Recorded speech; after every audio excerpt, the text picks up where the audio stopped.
Career School, Playgroup onwards, providing modern education with values for decades. Admission open for all the classes in Misir Pokhara, Madwadi, Dasashamed branches in Varanasi. इस तरह की कार्रवाई हुई है और क्या update है उस मामले में? विगत 2 महीनों से 2 जांच समितियों द्वारा 2018-19 में परिवहन विभाग वाराणसी नगर निगम में अनियमितताएं विभिन्न माध्यमों से परिलक्षित हुई थी, जिसकी जांच समिति जांच कर रही थी।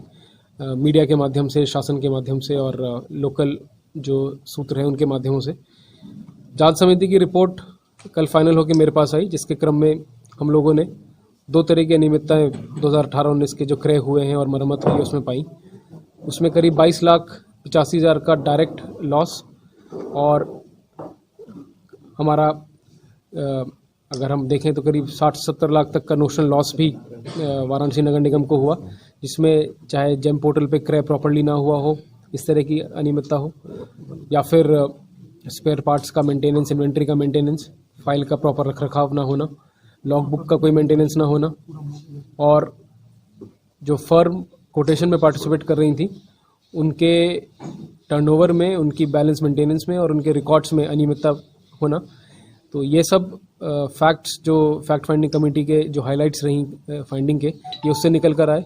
और उस क्रम में आज 5 संबंधित लिपिक, 2 पंप लिपिक, 1 जूनियर फिटर, 1 हमारे स्पेयर पार्ट्स कीपर और 1 जेई परिवहन, इनको निलंबित किया गया है तत्काल रूप से।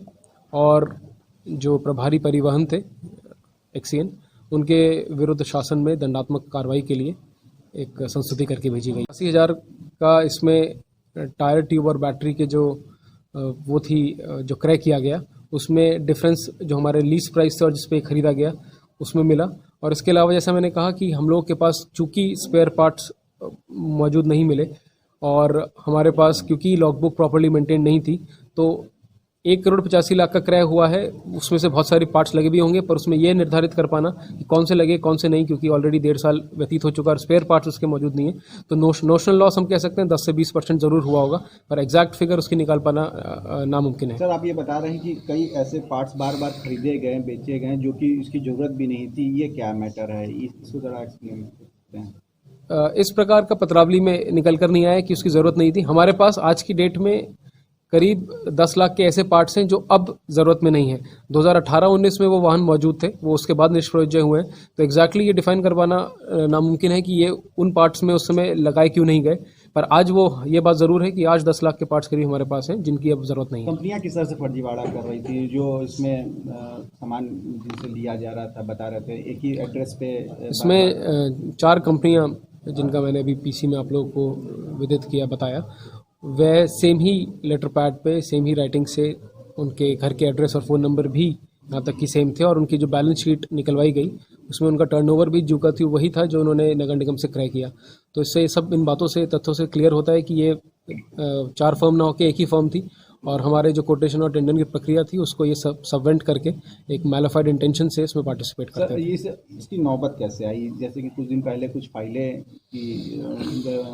नहीं मिल पाई थी, इसकी वजह से। जैसा मैंने बताया कि नगर निगम के परिवहन विभाग में कुछ प्रक्रियात्मक कमियां थी, जिसके कारण चूंकि प्रॉपर मैनेजमेंट ऑफ फाइल नहीं था, तो इस वजह से फर्मों द्वारा भी इसका फ़ायदा उठाया गया और प्रोसेस को सबवेंट किया गया। और चूंकि हम लोग जानते हैं कि बहुत बार परिवहन विभाग में चूंकि गाड़ियों की मरम्मत जो है एक लगातार प्रक्रिया है, और इस प्रक्रिया को क्योंकि अनवरत चलाना होता है, तो टेंडर और कोटेशन प्रोसेस पूरी तरह कंप्लीट ना हो पाने के और टाइम कमी होने की वजह से चूंकि प्रक्रिया प्रॉपर नहीं बनाई गई, तो इस प्रकार से इनकी फाइल मेंटेनेंस प्रॉपर इन लोगों ने नहीं की।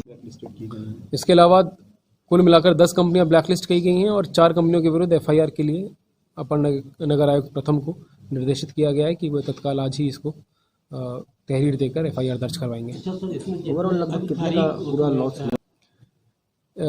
जो प्रक्रिया कहती है दंडात्मक कार्रवाई की, उसके तहत तत्काल रूप से जो कठोरतम कार्रवाई हो सकती है निलंबन की, वह करी जा चुकी है। इसके अलावा 15 दिन में अपर नगर आयुक्त चार्जशीट का जवाब प्राप्त करके मुझे 1 महीने के अंदर इनके अगेंस्ट कठोरतम कार्रवाई की जो संस्तुति, जो भी वो कार्रवाई की संस्तुति करेंगे वो उसकी रिपोर्ट लेकर आएंगे। ये प्रक्रिया है, ये प्रक्रिया पूर्ण करना ज़रूरी है, जैसा माननीय कोर्ट्स के आदेश के तहत ज़रूरी है। और उसके बाद जो कार्रवाई होगी इन लिपिकों और अधिकारियों और कर्मचारियों के विरुद्ध वो निकल कर आएगी। लगभग कितनी घोटाला हुआ है? दूसरी सर कि ये रिकवरी कैसे होगी, पैसे की रिकवरी कैसे होगी?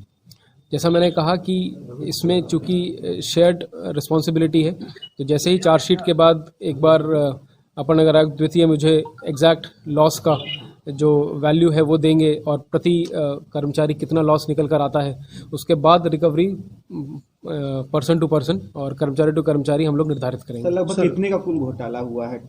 सार्थक सर्जिकल सेंटर, जहां अत्याधुनिक लिथोट्रिप्सी मशीन द्वारा गुर्दे की पथरी का बिना ऑपरेशन के सफल इलाज, एक ही छत के नीचे सारी सुविधाओं के साथ एक संपूर्ण हॉस्पिटल, एकता चौराहा, पहाड़िया, Varanasi. Scholars Valley, a home of education. Playgroup to class 8. Call 9235442970. Near Ukar Hospital, Sundarpur, Varanasi. Education partner with Tata Class 8. कितनी मिसिंग में से कितनी? करीब 350 फाइल्स का प्रॉपर कमेटी ने जांच करी। 19 लाख की 158 फाइल्स फाइनली लोकेट नहीं हो पाई और जिसके विरुद्ध जिसके लिए कार्रवाई करते हुए दोनों लिपिकों पे कार्रवाई भी हुई है और उनसे स्पष्टीकरण भी मांगा गया है। अच्छा, 2018-19 का आपने किया है, तो क्या होगा कि आप सिर्फ 1 साल तक ही सीमित रहेंगे? मैंने इसमें जो प्रमुख सचिव महोदय को शासन में पत्र लिखा है उसमें स्पष्ट मेंशन किया है कि बिल्कुल संभव है कि 2018 से पहले भी इस प्रकार की, चूंकि ये प्रक्रियात्मक कमी थी तो उससे पहले भी रही होगी। तो अगर इसमें हमको नोशनल लॉस निकालना है तो इसको, चूंकि वाराणसी नगर निगम का संसाधन कम है और कॉन्फ्लिक्ट ऑफ इंटरेस्ट भी है, तो इसका शासन स्तर से कमेटी अगर वो उचित समझे तो उसमें गठित कर सकते हैं और उसकी विस्तृत जांच करवा सकते हैं। बनारस में एक ही मुद्दा है, कम की जाए